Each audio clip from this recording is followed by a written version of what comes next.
Ba'lawi kalau bagi saya bukan gitu ya, bukan turunan Nabi karena dari filologi jelas ya, kemudian dari historik jelas, kemudian juga apa DNA yang terakhir itu yang sudah ini. Jadi saya tidak percaya. Tetapi bagi mereka yang percaya bahwa mereka itu turunan Nabi ya silakan aja. Saya tidak keberatan. Saya tidak percaya, tapi bagi mereka yang percaya silahkan. Kan sama aja orang ngaku turunan Menak Jinggo, turunan Ken Arok gitu, saya tidak keberatan gitu.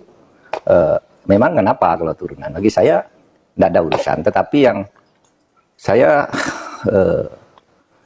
kemudian tersinggung dari itu ketika peran ulama-ulama Indonesia dan para pejuang Indonesia itu diremehkan. Misalnya, cerita bahwa proklamasi kemerdekaan Mei 17 Agustus itu karena bisikan Habib tertentu kepada Bung Karno itu kan tidak pernah ada dalam cerita itu. Semua yang menulis selama ini, Bung Karno pulang dari Dalat dijanjikan kemerdekaan, lalu terjadi sini tarik-menarik antara pejuang. Yang satu ingin merdeka secepatnya, yang satu menunda sesuai dengan persetujuan Jepang. Sampai Bung Karno diculik. Tanggal 16 itu diculik, nggak ketemu Habib. Diculik oleh pemuda itu, nggak ketemu Habib siapa, diculik, dibawa ke Rengas Dengklok. Pokoknya merdeka sekarang, kata Bung Karno ntar dulu, gitu. Akhirnya sesudah itu malamnya rapat di rumah Laksamana Maeda. Laksamana Maeda itu adalah Dandim lah, Dandim kota Batavia, tapi angkatan laut kan, karena di Batavia, Dandim Batavia kalau itu. Laksamana Maeda itu yang minta Bung Karno, Bung, kalau Anda mau rapat untuk merumuskan proklamasi besok pagi, di rumah saya aja, aman, saya yang jaga, bukan Habib. Nggak ada Habib, cerita Habib ini nggak pernah ada di dalam sejarah, kecuali dulu menjadi Usman Yahya itu menjadi muftinya Belanda, yang mengharamkan kita melawan Belanda. Justru itu Habib yang jelas itu tertulis dalam sejarah. Kalau Habib berbisik ke Bung Karno kapan? Dan tidak pernah ada cerita itu, gitu. Orang boleh mengatakan ya, oh, mungkin Bung Karno bicara berdua ya, anda ada sejarah itu tidak bicara, tidak percaya pada bicara berdua. Itu satu. Itu menodai, merusak rasa kebanggaan saya bahwa ini perjuangan bangsa Indonesia sendiri.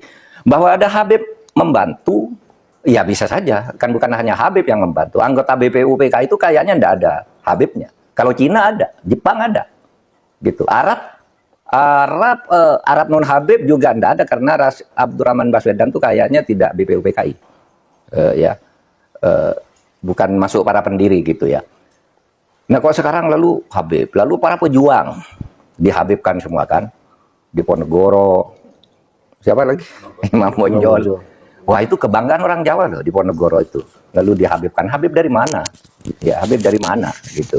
Nggak ada sejarahnya yang menyatakan itu. Nah itu apalagi sekarang langkah-langkah khurafat ya yang dibangun oleh mereka, yang ketika itu muncul gitu kita nganggap kan itu seperti dongeng, bukan buat seperti wahyu.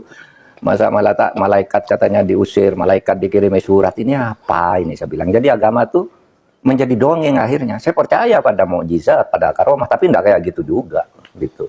Yang cerita-cerita Habib. Nah, ketika ini muncul kan Rumah Irama dituding-tuding oleh seorang Habib. Rumah Irama, kamu fitnah, tunjukkan siapa yang bilang gitu. Kan kemudian muncul semua nih, ngomong ini ngomong ini ngomong ini, ada yang macam-macam bahwa satu kaki Habib itu lebih tinggi, lebih mulia dari 70 kepala kiai, kan gitu. Itu kan penghinaan betul. Kalau orang tidak terhina dengan ini, saya kira tidak, rasa kebangsaannya rendah.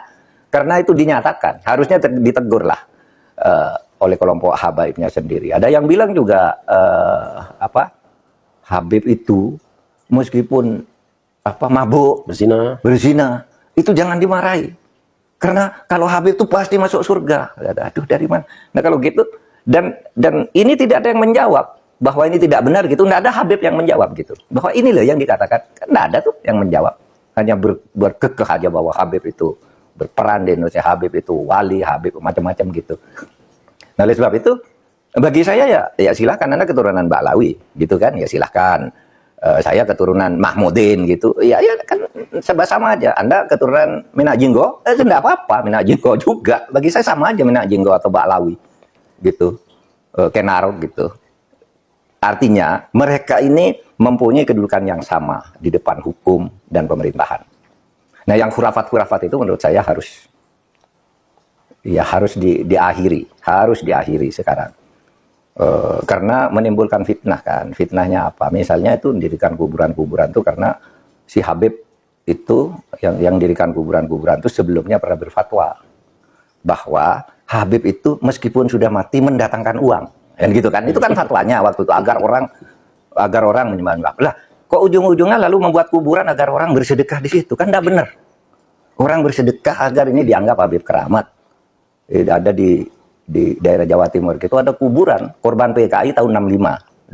Dulu disebut Sayyid Y gitu, kalau Jawa Timur kan Y gitu. Nggak ada yang peduli. Lalu tiba-tiba beberapa tahun terakhir ini itu dibangun di sini, dibangun Habib ini, orang berbondong-bondong. Kenapa ini siapa? Nggak jelas kan? Nah, yang begitu itu membodohi bangsa Indonesia. Tapi saya ya hormat aja pada Habib-Habib seperti saya menghormati orang lain gitu. Karena kedudukannya bagi saya di depan hukum dan pemerintahan sama aja. Gitu. Kiai. Ya, jelas ya. Jadi beliau punya dua kesimpulan. Yang pertama, semua manusia sama. Ya. Mau Bani Menak Jinggo, mau Bani Ken Aro, Ken Dedes, apa yang lainnya lah, atau Bani Toshiba misalnya, sama saja. Yang kedua bahwa beliau tidak terima. Tidak terima kalau leluhurnya itu dihinakan. Menganggap bahwa leluhur bangsa Indonesia ini tidak berjuang. Ya. Seakan-akan kuburan-kuburan para pejuang pahlawan itu nggak ada nilainya. Justru orang yang selama ini dianggap sebagai pro kepada penjajah kok malah dipahlawankan. Mungkin itu Prof. Iya, iya. Jadi betul. Jadi yang membantu Indonesia itu berjuang sendiri. Satu-satunya bangsa yang mengusir penjajahnya ada orang Indonesia dan bangsa Indonesia sendiri.